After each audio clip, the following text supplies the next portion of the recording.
Hi all, welcome to Tutorflix. இன்றைக்கி நம்ம ஃப்ரெஷ்ஷாஸ்ட் unit 2 வந்துட்டு ஸ்டார்ட் பண்ண போகிறோம். யூனிட் 2ல் differential calculus, integral calculus, analytical geometry நம்ம 3 டைப்பாக பிரிச்சிருப்போம்.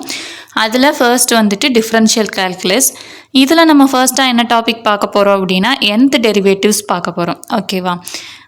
nth டெரிவேட்டிவ்ஸ்னால் ஒன்றும் இல்லை, டெரிவேட்டிவ்ஸ்னால் டிஃப்ரென்ஷியேட் பண்ணுறதை தான் டெரிவேட்டிவ்னு சொல்லுவாங்க.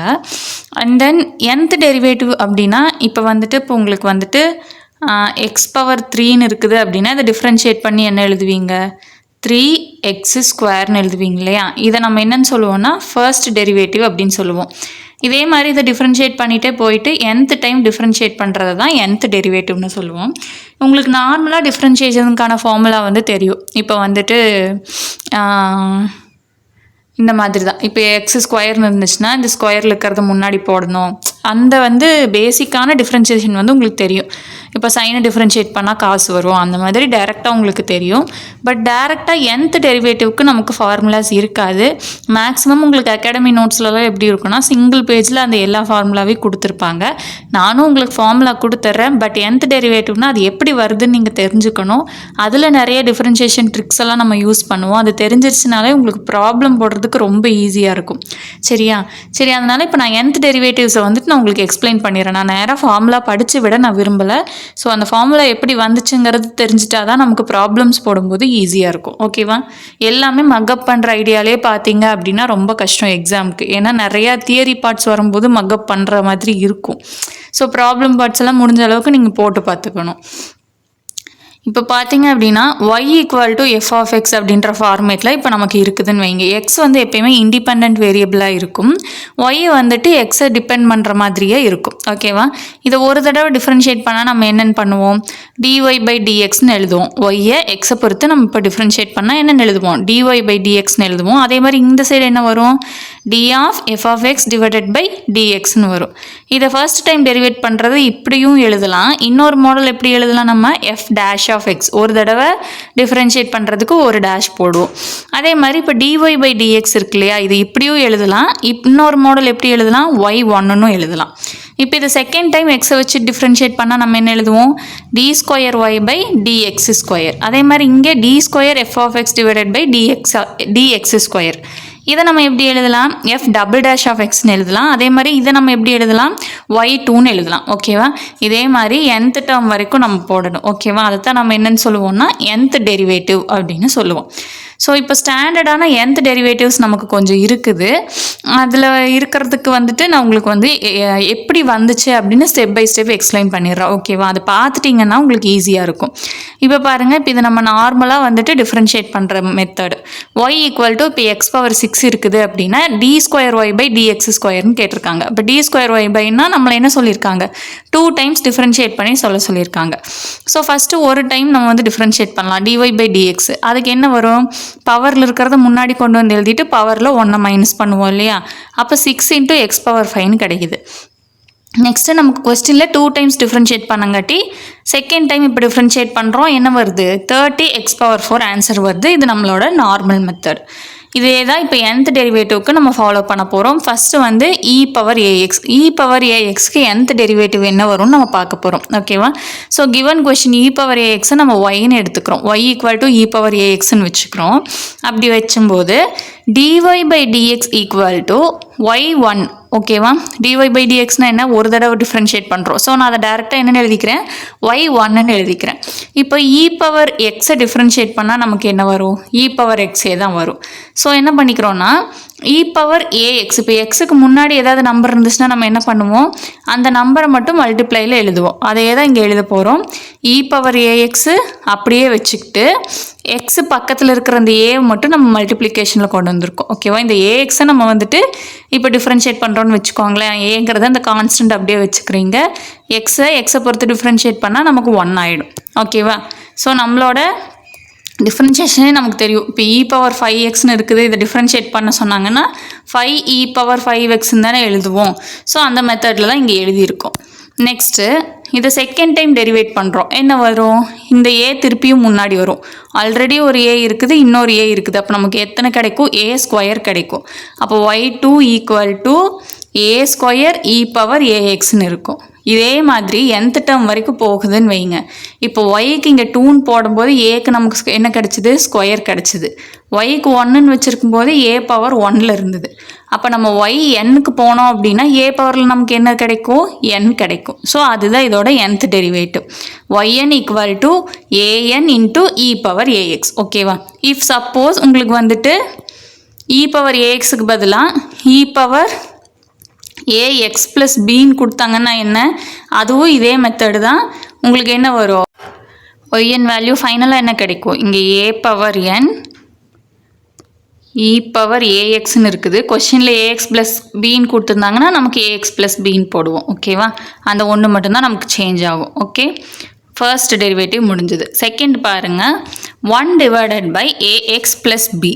இப்போது நான் என்ன பண்ணிக்கிறேன் அப்படின்னா, இந்த கீழே இருக்கிற ஏஎக்ஸ் ப்ளஸ் பியை என்னோட கன்வீனியன்ட்டுக்காக நான் மேலே எழுதிக்கிறேன். 1/ன்னு இல்லாமல் நான் வந்து இப்படி ஒரு சிங்கிள் டேர்மாக எழுதணுங்கிறதுக்காக என்ன பண்ணிக்கிறேன், இப்போ பவரில் கீழே +1ன்னு இருக்குதுன்னு அர்த்தம் இல்லையா? கீழே ஒன்றுமே இல்லைன்னா என்ன இருக்குதுன்னு அர்த்தம், 1 இருக்குதுன்னு அர்த்தம். ஸோ நான் என்ன பண்ணிக்கிறேன், A X plus B whole power -1ன்னு வச்சுக்கிறேன். இப்படி இருந்தால் நமக்கு வந்து டிஃப்ரென்ஷியேட் பண்ணுறது ஈஸி தானே. ஸோ இப்போ பாருங்கள், அடுத்து டிஃப்ரென்ஷியேட் பண்ணுறதுக்கு என்ன பண்ணுவோம், -1 முன்னாடி கொண்டு வந்துடுவோம். அந்த டேர்மை அப்படியே எழுதிப்போம். பவரில் 1 மைனஸ் பண்ணுவோம். அண்ட் தென் இங்கே உள்ளே இருக்கு இல்லையா, இந்த டேர்ம் நம்ம டிஃப்ரென்ஷியேட் பண்ணவே இல்லைல்ல. ஸோ இப்போ இதை டிஃப்ரென்ஷியேட் பண்ணுறோம். எக்ஸை பொறுத்து ஏஎக்ஸை டிஃப்ரென்ஷியேட் பண்ணால் நமக்கு என்ன கிடைக்கும், ஏ கிடைக்கும். எக்ஸோட வேல்யூ 1 ஆயிரும். பிங்கிறது கான்ஸ்டன்ட்டு 0 ஆகிடும். ஸோ நமக்கு என்ன கிடைக்கும், y1 equal to -1 into a x plus B whole power -2 கிடைக்கும் இல்லையா? ஆல்ரெடி -1 இருக்குது, இன்னொரு மைனஸ் சேர்த்தும் போது நமக்கு -2 ஆகிடும் இன்ட்டு ஏன்னு இருக்குது. நெக்ஸ்ட்டு y2, இது இன்னொரு வாட்டி டிஃப்ரென்ஷியேட் பண்ணால் என்ன வரும், இந்த -2 இங்கே முன்னாடி வந்துடும். ஏஎக்ஸ் ப்ளஸ் பி பவர் -2 -1 சேர்ந்தால் -3. அடுத்தது என்ன வரும், இந்த ஏ கூட இன்னொரு ஏ வரும் இல்லையா? இப்போ ஏஎக்ஸ் ப்ளஸ் பியை திருப்பி டிஃப்ரென்ஷியேட் பண்ணும்போது நமக்கு இன்னொரு ஏ கிடைக்கும். ஸோ என்ன கிடைக்கும், அப்போ -1 into -2 into a x plus B the whole power -3 into a square. இதே மாதிரி y3க்கு போடுறோம். y3க்கு போட்டால் என்ன வரும், இந்த -3 முன்னாடி வந்துடும். இங்கே இந்த ஏ கூட இன்னொரு ஏ சேர்ந்து வரும் இல்லையா, ஏ கியூப்னு வரும். அப்போ இதே மாதிரி நம்ம nth டேர்ம் வரைக்கும் எழுதினோம்னா என்ன வரும், இங்கே முன்னாடி இருக்கிற நம்பர் -1லேருந்து -n வரைக்கும் வரும். இங்கே 3ன்னு இருக்குது அப்படின்னா 3 வரைக்கும் வருது. அப்போ இங்கே n இருக்குதுன்னா நமக்கு n வரைக்கும் வரும். பவரில் பாருங்கள், இங்கே 3 இருந்தால் இங்கே -4, ஒரு நம்பர் அதிகமாக இருக்குது. அப்போ இங்கே n இருந்தால் நமக்கு பவரில் என்ன வரும், -n+1ன்னு வரும். அண்ட் தென் இங்கே என்ன இருக்குது, இங்கே y3ன்னு இருந்தால் இங்கே a கியூப்னு இருக்குது. அப்போ இங்கே yn இருந்தால் இங்கே a பவர் n வரும். நெக்ஸ்ட் ஸ்டெப்பில் நான் என்ன பண்ணுறேன் அப்படின்னா, இந்த டேர்ம்ஸ் எல்லாத்துலேயுமே மைனஸ் இருக்கா, இங்கே எல்லாமே மைனஸ் இருக்கிறதுனால -1 நான் காமனாக வெளியே எடுத்துடுறேன். இப்போ -1 எடுத்தால் உள்ள டேர்ம் எப்படி ஆயிரும், 1 2 3 அப் டு n வரைக்கும் நமக்கு இருக்கும் இல்லையா? இப்போது இந்த 1 2 3 இதெல்லாம் நம்ம என்னன்னு சொல்லலாம், n ஃபேக்டோரியல்னு சொல்லலாமா? 1லேருந்து n வரைக்கும் இருக்கிற நம்பர்ஸை நம்ம என்னன்னு சொல்லுவோம், n ஃபேக்டோரியல் அப்படின்னு சொல்லுவோம். நெக்ஸ்ட் ஸ்டெப்பில் நான் என்ன பண்ணுறேன் அப்படின்னா, இந்த ax plus b power -n+1 இருக்குதுல்ல, இதை டிவிஷனில் கொண்டு வந்து நான் ப்ளஸில் எழுதிக்கிறேன். ஓகேவா? ஸோ இதுதான் இதோட எக்ஸ்பான்ஷன். 1/ax ப்ளஸ் பிக்கு என்ன வரும், -1 power n factorial a power n divided by ax plus B the whole power n+1. இதுதான் இதோட nth டெரிவேட்டிவ். ஓகேவா? உங்களுக்கு இது ஈஸியாக தான் இருக்கும். ஒரு வேளை நான் பேசுகிறது ஸ்பீடாக இருக்கிற மாதிரி இருக்குது அப்படின்னா கூட நீங்கள் எழுதி பாருங்கள். ஓகேவா? பார்த்துமே ஏதாவது ஸ்டெப் புரியாத மாதிரி இருந்துச்சுன்னா எங்கிட்ட கமெண்ட்டில் கேளுங்க. Next log of a x plus b. இப்போ நான் கொடுத்துருக்கிற கொஷினை ஒய்ன்னு எடுத்துக்கிறேன். இதை ஒரு தடவை டிஃப்ரென்ஷியேட் பண்ண போகிறேன். நமக்கு தெரியும் லாக் எக்ஸ்னால் என்ன, 1/xன்னு தெரியும். ஸோ அப்போ y1 நமக்கு என்ன கிடைக்கும், 1/ax ப்ளஸ் பி கிடைக்கும். அண்ட் தென் இந்த ப்ராக்கெட்குள்ளே இருக்கிறத டிஃப்ரென்ஷியேட் பண்ணோம்னா ஏங்கிறது அப்படியே வந்துடும், எக்ஸு வந்து 1 ஆயிரும், பி வந்து 0 ஆயிடும். Next y2. இப்போ இதை வந்து நம்ம டிஃப்ரென்ஷியேட் பண்ணணும். ஸோ நான் இப்போ என்ன பண்ணிக்கிறேன் அப்படின்னா, போன ப்ராப்ளமில் மாதிரி இந்த ஏஎக்ஸ் ப்ளஸ் பியை மேலே கொண்டு போய் -1ன்னு போட்டுக்கிறேன். இப்போ பாருங்கள், இப்போ இதை டிஃப்ரென்ஷியேட் பண்ணால் நமக்கு என்ன வரும், ஆல்ரெடி இருக்கிற ஏ அப்படியே இருக்கும், -1 முன்னாடி வந்துடும். ஏஎக்ஸ் ப்ளஸ் பி பவர் -1 கூட இன்னொரு -1 சேர்ந்தால் -2. அண்ட் தென் இந்த ஏஎக்ஸ் ப்ளஸ் பியை டிஃப்ரென்ஷியேட் பண்ணோம்னா ஏ கிடைக்கும். அப்போ y3க்கு என்ன வரும், இந்த ஏ அப்படியே இருக்கும், இந்த -1 அப்படியே இருக்கும், இந்த -2 முன்னாடி வரும். ஏஎக்ஸ் ப்ளஸ் பி பவரில் -2 -1 என்ன ஆகும், -3. இங்கே ஆல்ரெடி ஒரு ஏ இருக்குது. இப்போ புதுசாக நமக்கு இந்த ஏஎக்ஸ் ப்ளஸ் பியை இன்னொரு வாட்டி டிஃப்ரென்ஷியேட் பண்ணும்போது இன்னொரு ஏ வந்துடும். ஸோ ஃபைனலாக நம்மளோட டேர்ம் இப்போ எப்படி இருக்குது, y3க்கு -1 -2 ஏஎக்ஸ் ப்ளஸ் பி பவர் -3 அதே மாதிரி ஏ பவர் 3. ஏன்னா இங்கே ஆல்ரெடி 2 ஏ இருக்குது, இங்கே ஒரு ஏ இருக்குது, மொத்தமாக ஏ கியூப் இருக்குது. அடுத்த ஸ்டெப்பில் நான் என்ன பண்ணுறேன், இதை மட்டும் டிவிஷனில் கொண்டு வந்துடுறேன். ஓகேவா, இங்கே பவர் -3 இருக்கு இல்லையா, இந்த டேர்மை மட்டும் நம்ம கீழே கொண்டு வந்து +3ன்னு போட்டுக்கலாம். இப்போ இது எதுக்கானது, y3க்கு. அப்போ yn-க்கு நமக்கு என்ன வரும், இப்போது y2ன்னு எடுக்கும்போது நமக்கு -1 ஒரு நம்பர் வந்துச்சு. y3ன்னு எடுக்கும்போது -1 -2 2 நம்பர் வந்தது. ஓகேவா, 2 எடுக்கும்போது ஒரு நம்பர் வருது, 3 எடுக்கும்போது 2 நம்பர் வருது. அப்போ n எடுக்கும்போது என்ன வரணும், என்னை விட ஒரு நம்பர் கம்மியாக வரணும், n-1 நம்பர் வரணும். ஸோ நான் அதை எழுதிக்கிட்டேன். ஓகேவா, அப்போ yn-க்கு என்ன வரும், -1 -2லேருந்து n-1 வரைக்கும் வரும். அதே மாதிரி இந்த ஏவோட பவர் பாருங்கள், y2ஆக இருந்தால் ஏவு ஸ்கொயராக இருக்குது. ஓகேவா, y2ஆக இருக்கிறப்ப இங்கே ஒரு ஏ, இங்கே ஒரு ஏ, 2 ஏ இருக்குது. y3ஆக இருக்கிறப்ப நமக்கு ஏ கியூபாக இருக்குது. அப்போ y என்ன கீழே ஏ பவர் என்ன இருக்கும், கீழேயும் A X plus B the whole கியூபுக்கு பதிலாக நமக்கு இங்கே என்ன வந்துடும், n வந்துடும். ஓகேவா, நெக்ஸ்ட் என்ன பண்ணுறேன் அப்படின்னா, இந்த டேர்ம்ஸ்லேருந்து நான் என்ன பண்ணுறேன், -1 வந்துட்டு நான் வெளியே எடுக்கிறேன். ஓகே,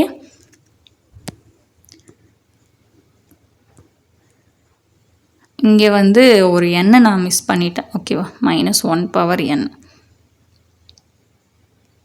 n டேர்ம்ஸ் வரைக்கும் நம்ம -1 வெளியே எடுக்கிறோம் இல்லையா, ஆன்சரில் கரெக்டாக எழுதியிருக்கேன். இங்கே அந்த n போடாமல் விட்டு நீங்கள் போட்டுக்கோங்க. இப்போ அதே மாதிரி நான் என்ன பண்ணுறேன், -1 வெளியே எடுத்தேன் அப்படின்னா n-1 டேர்ம்ஸ்க்கு நமக்கு -1 வெளியே வந்துடும். அப்போ உள்ளே என்ன இருக்கும், +1 +2 அப் டு எக்ஸெட்ரா +n-1. ஓகேவா, எல்லாமே ப்ளஸில் மாறிடும். இப்போ இதை நம்ம என்னென்னு எழுதலாம், n-1 ஃபேக்டோரியல்னு எழுதலாமா. அடுத்த ஸ்டெப்பில் நம்ம அப்படி எழுதிக்கிறோம். அவ்வளோதான் இதோட expansion. Okay, next sin ax + b. இப்போ நான் ஒய்யை வந்து sin ax + bன்னு எடுத்துக்கிறேன். அப்போ y1 எனக்கு என்ன வரும், சைனை டிஃப்ரென்ஷியேட் பண்ணால் cos ax + b. இப்போ ax + bயை டிஃப்ரென்ஷியேட் பண்ணால் a × 1. ஓகேவா, நெக்ஸ்ட் நான் என்ன பண்ணிக்கிறேன், இந்த ஏவை வந்து முன்னாடி கொண்டு வந்துட்டு a cos ax + bன்னு இந்த டேர்மை எழுதிக்கிறேன்.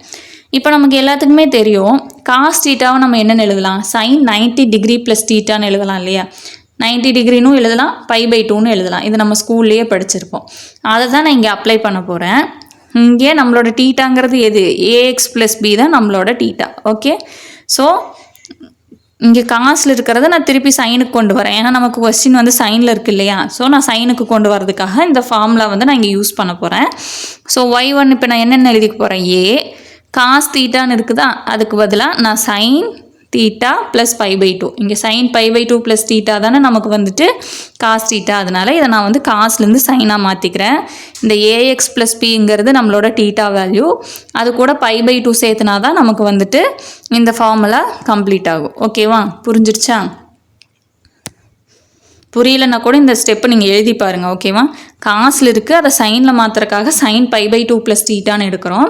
இந்த தீட்டாவோட வேல்யூ இங்கே என்னது, ஏஎக்ஸ் + பி. ஓகே, அவ்வளோதான் டிஃப்ரென்ஸ். Next y2. இப்போ இதை திருப்பி டிஃப்ரென்ஷியேட் பண்ணால் எகெயின் என்ன ஆகும், ஏ அப்படியே இருக்கும். சைனை டிஃப்ரென்ஷியேட் பண்ணால் காசு இந்த ப்ராக்கெட்குள்ளே இருக்கிறது அப்படியே வந்துடும். நெக்ஸ்ட் இந்த ஏஎக்ஸ் + பி + π/2ல் இந்த 2 கான்ஸ்டன்ட் 0 ஆகிடும், இந்த ஏ மட்டும் வரும். அப்போ y2க்கு என்ன கிடைக்குது, a × a² cos ax + b + π/2. Again நான் என்ன பண்ணுறேன், இதை sin π/2 + தீட்டாவாக எழுதிக்க போகிறேன். இப்போ இந்த ஹோல் ப்ராக்கெட்டும் நமக்கு தீட்டா வேல்யூ, அடிஷ்னலாக ஒரு π/2 மட்டும் ஆட் பண்ணுறோம். அப்போ என்ன ஆகும், இங்கே 2π/2ன்னு வந்துடும். ஓகேவா, அதே மாதிரி y3க்கு போட்டோம்னா நமக்கு என்ன ஆகும், a³ ஆயிரும், இந்த சைன் அகெயின் காஸ் ஆகும், இந்த டேர்ம் அப்படியே இருக்கும். இதை திருப்பி நம்ம சைனுக்கு மாற்றணும்னா என்ன பண்ணுவோம், இன்னொரு π/2 ஆட் பண்ணுவோம் சைனுன்னு போட்டு. அப்போ ஃபைனலாக நமக்கு என்ன கிடைக்குது, y3 = a³ sin ax + b + 3π/2. அப்போ y3ன்னு இருந்தால் a பவர்லேயும் 3 இருக்குது, π/2 முன்னாடியும் 3 இருக்குது. அப்போ நமக்கு yn போடும்போது என்னென்னு வரணும், a பவர்லேயும் n வரணும், π/2க்கு முன்னாடியும் n வரணும். ஸோ இதுதான் இதோட எக்ஸ்பேன்ஷன். ஓகேவா, இதுதான் இதோட nth டெரிவேட்டிவ். நெக்ஸ்ட் இதே மாதிரி நான் காஸ்க்கு போட்டிருக்கிறேன். காஸ்க்கு ஒரே சின்ன சேஞ்சு தான், காசை நம்ம டிஃப்ரென்ஷியேட் பண்ணால் மைனஸ் சைனுன்னு வந்துடும். அதே மாதிரி cos 90 டிகிரி ப்ளஸ் தீட்டானா நமக்கு என்னது மைனஸ் சைன் தீட்டா. ஸோ இந்த இடத்துல மைனஸ் இன்ட்டு மைனஸ் நமக்கு ப்ளஸ் ஆகிடும். ஓகேவா, எகெயின் காசே கிடச்சிரும். சைனுக்கும் காசுக்கும் இந்த ஒன்று தான் டிஃப்ரெண்ட்டு. சைனுக்கு சைனுன்னே கிடைக்கும், காசுக்கு காசுனே கிடைக்கும். ஓகேவா, உள்ளே இருக்கிற டேர்ம்ஸ் எல்லாம் சேம் தான். Next y equal to E power A X sine px plus C. ஓகேவா, E power A X sine px plus C. இதை நான் இப்போ எப்படி எழுதிக்க போகிறேன் அப்படின்னா, இந்த இ பவர் ஏஎக்ஸ் இருக்கு இல்லையா, இதோ ஒரு term, sine px plus C இது ஒரு டேர்ம். நமக்கு 2 டேர்முங்கிறதுனால நம்ம யூவி மெத்தடில் தான் போடணும். யூவி மெத்தடில் என்ன பண்ணுவோம், ஃபஸ்ட்டு யூ அப்படியே வச்சுட்டு வியை டிஃப்ரென்ஷியேட் பண்ணுவோம், ப்ளஸ் வி அப்படியே வச்சுட்டு யூவை டிஃப்ரென்ஷியேட் பண்ணுவோம். ஸோ நான் அப்படி தான் பண்ணியிருக்கிறேன். y1 equal to E power ஏஎக்ஸுங்கிறது யூ அப்படியே வச்சுட்டோம். வியை டிஃப்ரென்ஷியேட் பண்ணால் சைன் பிஎக்ஸ் ப்ளஸ் சி வந்து காஸ் பிஎக்ஸ் ப்ளஸ் சி ஆகிடும். நெக்ஸ்ட்டு இந்த கான்ஸ்டன்ட், இந்த சிங்கிறது கான்ஸ்டன்ட் 0 ஆகிடும். இந்த எக்ஸ் பக்கத்தில் இருக்கிற பி மட்டும் நமக்கு வரும். ப்ளஸ் அடுத்த டேர்மில் என்ன பண்ணணும், வி அப்படியே வச்சுக்கணும், சைன் பிஎக்ஸ் ப்ளஸ் சி அப்படியே வச்சுக்கிறோம். நெக்ஸ்ட்டு யூவை மட்டும் டிஃப்ரென்ஷியேட் பண்ணுறோம். இ பவர் ஏஎக்ஸை டிஃப்ரென்ஷியேட் பண்ணால் என்ன வரும், A into e power ax. அதை நான் எழுதிட்டேன். நெக்ஸ்ட் என்ன பண்ணுறேன்னா, இது ஒரு ஆர்டராக எழுதுகிறேன். இந்த பியை கொஞ்சம் முன்னாடி கொண்டு வந்துடுறேன். பி இன்ட்டு இ power A X cos B X plus C. அதே மாதிரி இங்கே ஏவை முன்னாடி கொண்டு வந்துடுறேன். ஏ இன்ட்டு அதே மாதிரி இ பவர் ஏஎக்ஸையும் முன்னாடி கொண்டு வந்து A E power A X sine px plus சின்னு எழுதுகிறேன். நெக்ஸ்ட் இங்கே என்ன பண்ணுறோம் அப்படின்னா, இது வந்து கார்ட்டீசியன் கோஆர்டினேட்ஸாக இருக்குது, போலார் கோஆர்டினேட்ஸாக மாற்ற போகிறேன். போலார் கோஆர்டினேட்ஸாக மாற்றுறதுக்கு A equal to R cos theta, B equal to R sine theta. ஆரோட வேல்யூ என்னது இதில், root of A square plus B square, theta equal to tan inverse B by A. இது வந்து நம்ம ஸ்கூலில் படிச்சிருப்போம். இப்போ நான் அந்த ஏ வேல்யூ பி வேல்யூ மட்டும் இதில் அப்ளை பண்ண போகிறேன். ஓகேவா, பிக்கு ஆர் சைன் தீட்டா போட்டுட்டேன், ஏவுக்கு ஆர் காஸ் தீட்டா போட்டுட்டேன். இப்போ அடுத்தது என்ன பண்ணுறேன் அப்படின்னா, இந்த ஆர் இ பவர் ஏஎக்ஸ் ரெண்டுலேயும் காமனாக இருக்கிறதுனால அந்த ரெண்டையும் நான் வெளியே எடுத்துட்டேன். வெளியே எடுத்துட்டா கடைசியில் என்ன இருக்குதுன்னா, உள்ள sine theta cos B X plus C, அதே மாதிரி இங்கே cos theta sine px plus C. இது என்ன ஃபார்மேட்டில் இருக்குது, sine A cos B cos A sine B. Sine A cos B plus cos A sine பியோட ஃபார்முலா என்னது, sine A plus B. So நான் என்ன எழுதிட்டேன், sine theta plus B X plus சின்னு எழுதிட்டேன். அகெயின் என்ன பண்ணுறோம், இதை வந்துட்டு யூவி மெத்தடில் பண்ணணும். எதுக்கு, y2 கண்டுபிடிக்கிறதுக்கு. இது நமக்கு y1ஓட வேல்யூ. y2க்கு அகெயின் இதை யூவி மெத்தடில் பண்ணி சேம் அதே ஏக்கு ஆர் காஸ் தீட்டா பிக்கு ஆர் சைன் தீட்டா எல்லாம் சப்ஸ்டியூட் பண்ணோம்னா நமக்கு என்ன கிடைக்குதுன்னா, y2க்கு R square E power A X sine px plus C plus 2 தீட்டான்னு கிடைக்குது. இப்போ y2ன்னு எடுக்கும்போது ஆர் பவரில் 2 இருக்குது, தீட்டாக்கு முன்னாடி 2 இருக்குது. அப்போ நம்ம y n எடுத்தோம்னா என்ன வரும், ஆர் பவரில் n வரும், தீட்டா முன்னாடியும் n வரும். ஓகேவா, இதுதான் nth டெரிவேட்டிவ். இது வந்துட்டு ஃபுல்லாகவே உங்களுக்கு நான் எழுதியிருக்கேன், அப்படியே பிடிஎஃப் கொடுத்துட்றேன். ஓகே, இந்த சேம் மெத்தடில் தான் காசுக்கும் நம்ம போடணும். ஓகேவா, இப்போ நான் மேலே சைனுக்கு போட்டேன்ல, சைனிய காஸ் பி மெத்தடெல்லாம் வச்சு அதே மெத்தடில் தான் காசும் போடணும். இதை நீங்கள் ட்ரை பண்ணி எனக்கு வருதான்னு சொல்லுங்கள். ஓகேவா, நெக்ஸ்ட் இது உங்களுக்கு சிம்பிள் தான். y equal to a x plus b power m. இப்போது இந்த எம் என்ன பண்ணுவோம், டிஃப்ரென்ஷியேட் பண்ணல முன்னாடி கொண்டு வந்துட்டு பவரில் இருக்கிறத முன்னாடி கொண்டு வருவோம், பவரில் -1 சேர்த்திப்போம். அண்ட் தென் இந்த ஏஎக்ஸ் ப்ளஸ் பிக்கு ஏ மட்டும் போட்டுப்போம். இன்னொரு தடவை டிஃப்ரென்ஷியேட் பண்ணால் என்ன வருவோம், எம் இன்ட்டு இந்த m-1 முன்னாடி வரும், பவரில் 1 கம்மியாகும். அண்ட் தென் ஏ பக்கத்தில் இன்னொரு ஏ வரும், ஏ ஸ்கொயர் ஆகிடும். y3க்கு அப்போ என்ன ஆகும், இது ஏ க்யூப் ஆகும், m into m-1 into m-2 a x plus B whole power என்ன ஆகும், m-3 ஆகும். அப்போ இது n வரைக்கும் போச்சுன்னா நமக்கு எப்படி வரும், ஏ பவர் n எது வரைக்கும் போகும், இங்கே y3ன்னு இருக்குது அப்படின்னா இங்கே எனக்கு எந்த டேர்மோட முடியுது, 2ஓட முடியுது. அப்போ yn எனக்கு என்ன வரணும், அதுக்கு முன்னாடி நம்பர்லேயே முடிஞ்சிடணும். ஓகேவா, மேலே y3னா இங்கே m-3 தான் இருக்குது. அப்போ எனக்கு இங்கே yn அப்படின்னா m-n வரைக்கும் வரணும். ஓகேவா, இதுதான் இதோட formula. Next y equal to a x plus b power n. Same மெத்தடில் போடுங்க, n முன்னாடி கொண்டு வந்துடுவோம், n -1 பண்ணுவோம், இந்த ஏ அப்படியே இங்கே வரும். நெக்ஸ்ட்டு இன்னொரு தடவை டிஃப்ரென்ஷியேட் பண்ணால் இன்னொரு தடவை இந்த n-1 முன்னாடி கொண்டு வந்துடுவோம். இங்கே n-2 ஆகும் பவரில், ஏக்கும் ஸ்கொயர் வந்துடும். அப்போ y3க்கு போட்டோம்னா என்ன வரும்? n into n-1 into n-2 into ax + b whole power n-3 a க்யூப்னு வரும். அப்போ n வரைக்கும் போனால் நமக்கு என்ன வரும்? n இன்ட்டு n-1 n-2 லாஸ்ட்டில் n-nன்னு வரும். அது என்ன ஆகும் நமக்கு?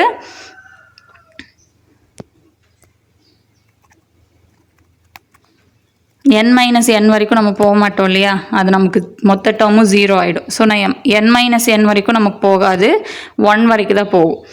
yn-க்கு என்ன வரும்? n into n-1 n-2 up to etcetera எது வரைக்கும் போகும்னா 1 வரைக்கும் போகும். அதுக்கப்புறம் ஏக்கு பவரில் நமக்கு n வரைக்கும் போகும். அப்போ இந்த n into n-1 n-2 etcetera 1 வரைக்கும் இருக்கிற டேர்மை நம்ம எப்படி எழுதுவோம்? n ஃபேக்டோரியல்னு எழுதுவோம். ஓகேவா?